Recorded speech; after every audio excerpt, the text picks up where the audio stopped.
नमस्कार शिक्षक साथियों, आज हम अपनी टीम के साथ आप तमाम शिक्षक साथियों तक मुखातिब हैं इस जानकारी के साथ कि नवंबर माह के वेतन का अपडेट क्या है।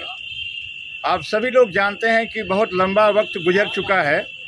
नवंबर माह के वेतन के लिए सभी शिक्षक साथी अलग अलग ज़िलों से लगातार संपर्क करके हम लोगों से जानना चाह रहे हैं कि क्या हो रहा है सचिवालय में, कब तक वो परियोजना में जाएगा, परियोजना से कब तक ज़िलों में जाएगा। ये सारी बातें उनके मन में लंबे समय से चल रही है और इसी कड़ी को लेकर के बिहार के अलग अलग ज़िलों से कई सारे फ़ोन कॉल्स आज हम सब तक पहुंच चुके थे। तो हम लोगों को लगा कि आज उस जिम्मेवारी का निर्वहन करना लाजिमी है। तो हम अपनी टीम के साथ यह जानकारी लेने के लिए हम लोग सचिवालय के अंदर गए और संबंधित विभाग में जो संबंधित पदाधिकारी हैं, कर्मचारी हैं, जो डील करते हैं, जो आजकल ये स्थितियों पर नज़र रखते हैं, उन सब से हम लोग मिल करके यह जानकारी जुटाने का प्रयास किए। तो उसी ताज़ा तरीन जानकारी के साथ हम आप सब तक मुखातिब हैं ये कहने के लिए कि नवंबर माह का वेतन भुगतान की प्रक्रिया बहुत जल्द ही आप सब तक पहुंचने वाली है। यहाँ से फाइल मूव कर चुकी है, अब वो लेखा में जा चुकी है। लेखा जैसे ही उसको अनुमोदन करता है तो अगले जो 1-2 दिन का कार्य दिवस होगा उसमें वह राशि परियोजना के माध्यम से जिलों तक अंतरण होने की संभावना बनती है।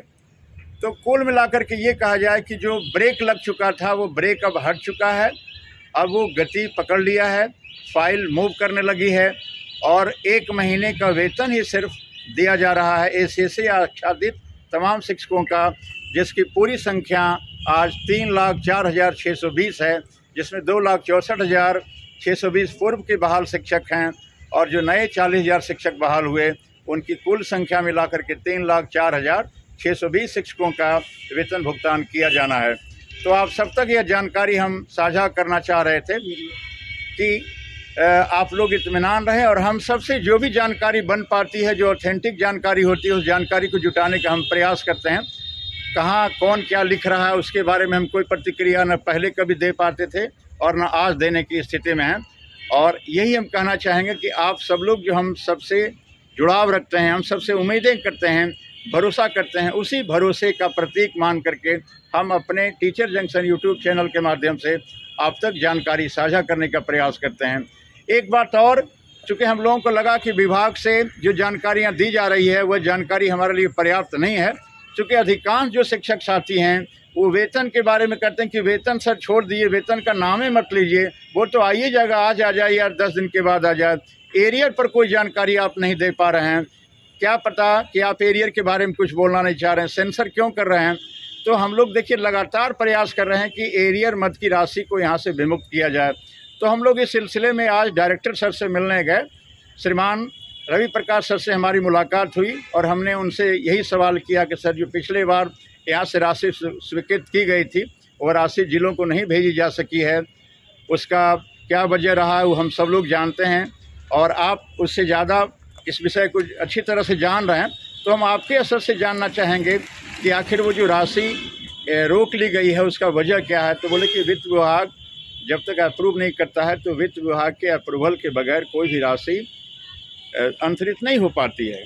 तो हमारा जो काम था वो हम लोगों ने अपने स्तर से किया है, मतलब प्राथमिक शिक्षा विभाग ने अपने स्तर से जो काम करना था वो किया हुआ है, लेकिन वित्त विभाग के रोक के कारण, जो तकनीकी रोक है, उस रोक के कारण वह राशि विमुक्त नहीं की जा सकी है। तो राशि की विमुक्ति करने का पूरा दायित्व, पूरा दारोमदार वित्त विभाग पर होता है और हमारे स्तर का जो भी था वो हम लोगों ने कर लिया है। लेकिन आप लोग इंतज़ार करिए, हमने फिर से एक बार बीपी के माध्यम से हर एक ज़िले से एक संशोधित लिस्ट जो होता है बकाया राशि का, उसका हम लोगों ने मंगवाया और हो सकता है कि आने वाले सप्ताह में वो हमको मिल जाएगा और जैसे ही मुख्यालय को प्राप्त होता है हम लोग फिर से उसको उस फाइल को बना करके जो बकाया की राशि होगी, जिसमें न प्रशिक्षित शिक्षकों का जो एरियर का पैसा होगा या 15% का जो बकाया का पैसा होगा, वो सारे पैसों को हम लोग इंक्लूड कराने का प्रयास करेंगे। हालांकि पहले जो राशि दी गई थी वो कम होगी या ज़्यादा होगी, ये तो अब आने वाले जो सप्ताह में हर एक ज़िलों से जो प्राप्त होगा बीपी के माध्यम से जो हमारे पास पहुंचेगा, तब हम लोग देखेंगे उसमें हमको क्या करना है। लेकिन हम लोग उस पर भी बहुत तेज़ी में काम कर रहे हैं और हमारा प्रयास है कि आप सब लोग शिक्षक हैं और हम कोशिश यही कर रहे हैं कि आप सब तक वेतन का पैसा, बकाया का पैसा समय पहुँचे। तो हमारा जो प्रयास है, जो विभागीय स्तर पे हम कर सकते हैं, वो हम लोग कर रहे हैं। तो हम लोगों को लगा कि ये कुल मिला करके सर की ओर से हम लोगों को आश्वस्त किया गया है और हम सबको इंतज़ार करना पड़ेगा। और ये आप सबकी जो शिकवा शिकायत है, पूरे बिहार के तमाम जो शिक्षक ये शिकायत करते हैं कि आप लोग एरियर पर कुछ नहीं बोलते हैं, एरियर की कोई जानकारी आप लोग नहीं रखते हैं। तो आपका कहना भी बिल्कुल सही है, आपको जो कहना है, जो अंदाज़ लगाना है लगा लीजिए, लेकिन हमारा जो काम है, हमारा जो दायित्व है, वो दायित्व जानकारी को जुटाने का है। और जो जानकारी संबंधित अधिकारी और कर्मचारी के माध्यम से दी जाती है, उसी जानकारी को हम आप सब तक साझा करते हैं। अपने मन से कोई जानकारी, अपने मन से कोई कंटेंट या तथ्य हम लोग नहीं जोड़ते हैं कि ये हो गया, वो हो गया, या फलाना करा देंगे, चिलाना करा देंगे।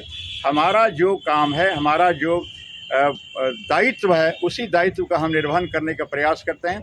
तो आप तमाम शिक्षक साथी जो बिहार भर के यूट्यूब चैनल, जो हमारा टीचर जंक्शन है, उसके माध्यम से जो लोग जुड़े हुए हैं, जो भरोसा करते हैं, जो आप हम सब तक संबंध स्थापित करके लगातार जानना चाहते हैं, तो उन सारे साथियों के लिए हम ये समाचार साझा कर रहे हैं कि एरियर के लिए आपको इंतज़ार करना पड़ेगा। और वेतन के लिए जो 1 महीने का वेतन है, जिसमें नवंबर 20-22 का वेतन अगले 2 या 3 वर्किंग डे लगेगा, उसमें जिलों को हस्तगत होने की पूर्ण संभावना बनती है। और एरियर के लिए कुल मिलाकर के 1 सप्ताह का वक्त हर हाल में लगेगा ही लगेगा, जब तक कि बीपी के माध्यम से जिलों से राज्य मुख्यालय को वो अंतिम सूची, जो संशोधित सूची है बकाये की, वो उपलब्ध नहीं हो पाती है। आज भी कई सारे शिक्षक साथी, झाझा से भी फ़ोन आया, उसके बाद समस्तीपुर से, बेतिया से, मोतिहारी से, पूर्णिया से कई सारे साथियों ने इसी विषय को लेकर के जानना चाहता कि सर एरियर पर कुछ बोलिए। तो हम लोग आज एरियर पर जो बोल रहे हैं, वह जानकारी बिल्कुल प्रामाणिक है, सटीक जानकारी है। और इसी सटीक जानकारी के साथ मैं उन तमाम लोगों से कहना चाहूँगा कि आप सब लोग हमारे साथ जो जुड़े रहते हैं, आप सबका बहुत बहुत साधुवाद, बहुत बहुत बधाई कि आप लोग कम से कम याद तो कराते रहते हैं कि आपका जो दायित्व है उस काम को करिए। इसलिए हम अपने दायित्व का निर्वहन और बेहतर तरीके से कैसे कर पाएँ, इसी कोशिश में हम लगे रहते हैं।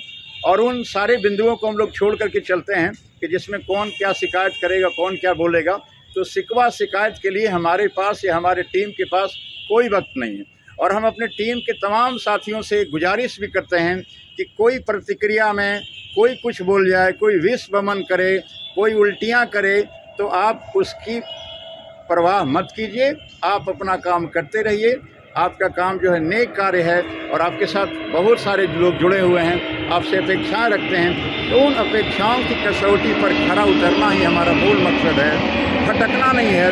भटकाने वाले कई लोग हैं, तो अगर भटक जाएंगे तो जो मूल राह है, उस मूल राह पर आप चल नहीं पाएंगे। और हमारी जो कोशिश है, जिसके लिए हम लोग कमिटेड हैं कि बिहार के तमाम शिक्षकों तक हम ये बात साझा कर सकें। तो आप तमाम लोगों का बहुत बहुत साधुवाद, बहुत बहुत अभिवादन। और अपनी टीम के साथ जो इस समाचार संकलन में हमारा साथ दिए, भाई अनिल कुमार, उपाध्यक्ष पटना, क्रांतिकारी, और जांबाज जिला महासचिव सह प्रदेश प्रवक्ता भाई मुस्तफ़ा आज़ाद, और मीडिया प्रभारी संजय कुमार के साथ मैं वीरेंद्र कुमार यादव, जिला अध्यक्ष पटना।